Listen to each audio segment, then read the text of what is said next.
Guys, what's up? Good afternoon na guys. Ayun, sarap niluluto. Si Inday nagluluto-lutuan guys. Ayun, kabiso loong dito. Yung liempo na pinaano natin.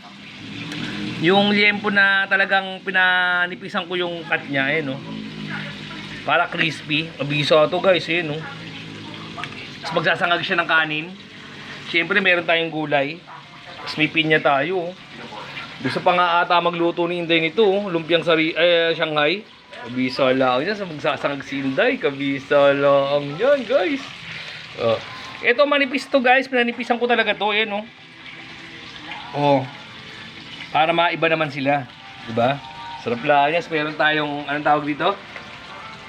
Pakbet. Ay muna daw pala Inday. Di ka pa naghahaya. Hi! Sarap lang yan guys. Pinya ka. Pambalanse oh.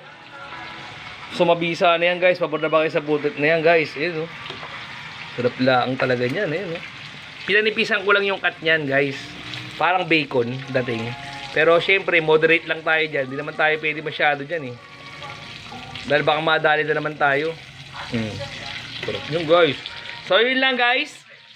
Kita-kits tayo mamaya. Pwede bang tikmi to? Syempre titikmi natin guys. Titikmi tayo. Isang mabisa. Tikmi lang, tikmi. Maliit. Ayan oh.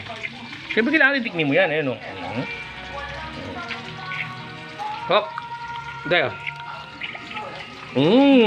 Siyempre.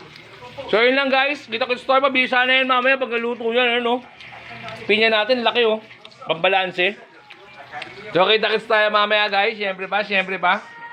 Mabisa lang yam. Inday ko.